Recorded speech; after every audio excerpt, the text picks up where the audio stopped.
Hoje, basicamente, o autônomo na figura masculina, ele já não tem mínimas condições. Hoje, para você usar um banheiro bom, você precisa abastecer no posto, porque senão o posto não deixa, né? Então, tem uma série de outras questões.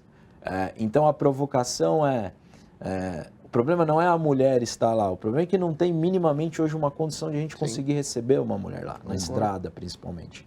Então, assim, em grandes transportadoras, isso já é mais comum, a gente tem, graças a Deus, vários motoristas no nosso quadro, então é uma realidade bacana, é um movimento sem volta, mas a minha preocupação ainda é com a infraestrutura.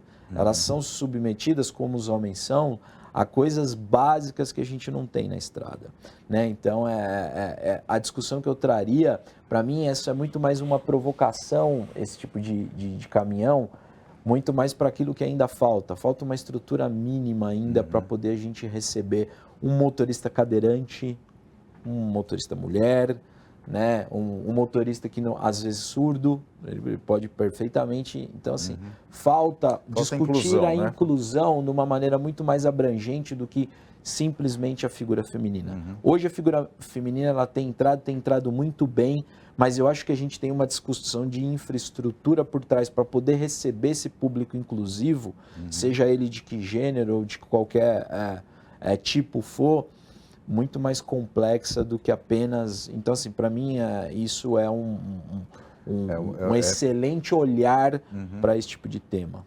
Professor?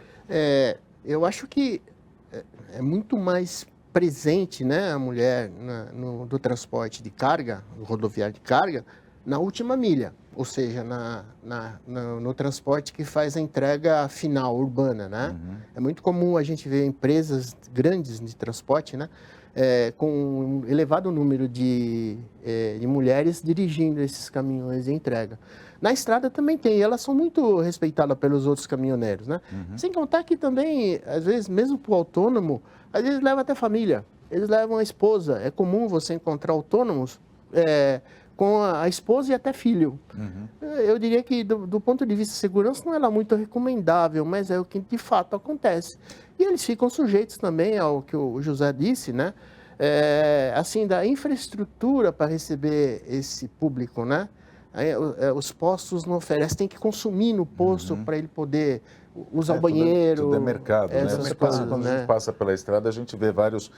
tem inclusive os pontos, né, de caminhoneiros. Eu não sei como é que funciona direito, se eles têm que consumir alguma coisa para poder estacionar o caminhão ali, ficar parado à noite e tudo, Normalmente, né? esses pontos de descansos são provenientes de quem opera a rodovia. Então, por conta do pedágio, você tem esse tipo de benefício. Sim. Mas normalmente são muito cheios.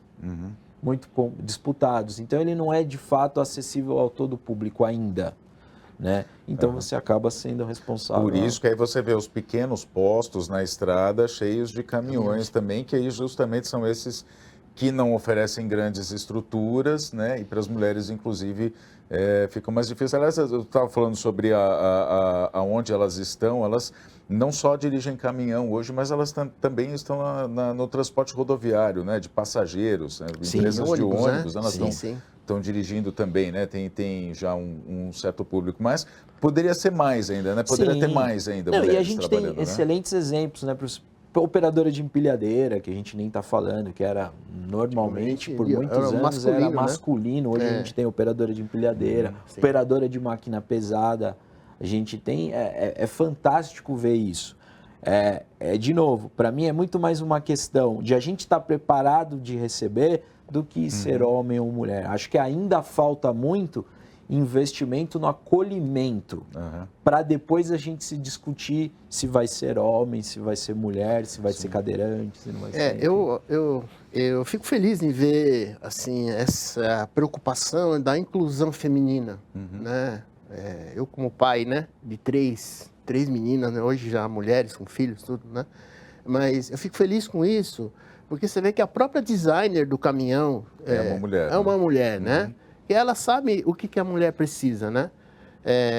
Então, eu fico feliz com esse tipo de comportamento. Agora, né? O que eu pergunto com base nisso é o seguinte: a gente percebe que ao longo dos tempos, né, até um determinado momento, vamos dizer, né, do mundo, pouco tempo, os caminhões eles eram produzidos sem a tecnologia e depois houve uma revolução. O que a gente vê, por exemplo, hoje aqui uns caminhões dos anos 90, eles não tinham nada disso e a tecnologia chegou, assim, parece que de supetão, né? Veio, assim, teve um avanço muito rápido.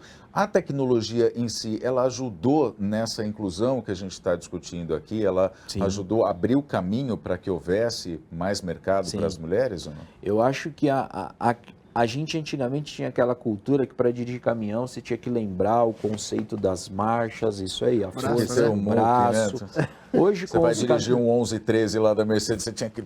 tem que ser bração, né? Até para o nosso carro, né? As mulheres, você pode ver que a maioria, o mercado antigamente, quando começou o carro automático no Brasil, né? Se falava muito, ou a pessoa tinha uma necessidade especial, ou ele era normalmente consumido pelo público feminino, até que caiu no gosto popular. Começou assim. Por quê? Porque isso acho que democratizou. Então você não precisava ter a sensação de que eu sou obrigado a ter força, de lembrar que na subida. Não, você deixou isso humano para qualquer um. Se você consegue acelerar e frear, não importa se é homem ou mulher, você vai conseguir operar um carro. Sim. E aí trazer esse benefício para o caminhão, eu acho que fez explodir esse movimento. Então, sim, a tecnologia, acho que ela foi mais uma ponte para democratizar esse assunto. Talvez não tinha essa intenção inicial, mas acho que, sem dúvida nenhuma, foi primordial para isso. A gente tem que dizer que, assim, a gente fala sobre, que nem a gente citou aqui, o bração, ter que essas coisas, em momento algum, a gente pode ser, inclusive, machista de dizer que a mulher não tem capacidade para fazer isso, pelo contrário. Sim, pelo contrário, essa é a diferença. O tamanho do esforço físico que ela teria que aplicar poderia deixar ela inibida a querer dirigir o caminhão. Sim. Eu acho que esse é o ponto da discussão. É uma questão ideológica. É uma questão de ela falar assim, tá, será que eu vou querer dirigir? Agora, ela pode tomar essa decisão porque ela não vai ter essa barreira, que poderia ser uma barreira, como alguma coisa. Então, assim, eu posso escolher dirigir caminhão sim, porque dá para dirigir, eu gosto, eu quero. Acabou antes, talvez ela fala, pô, será que eu vou ter condições? Porque, de uma maneira geral, não se faz aptidão física para se trocar um pneu. Talvez poderia ser um critério, mas não existe esse tipo de critério hoje, de aptidão física para fazer essas jornadas. Então, talvez isso inibia a mulher de querer fazer. Até porque as pessoas são diferentes. Eu jamais conseguiria trocar um pneu do caminhão. Eu também não consigo. Uma coisa... Eu também não consigo. Então, é isso. Então, acho que, claro que a tecnologia veio para isso. Então, eu acho que deu a possibilidade dela escolher isso sem medo.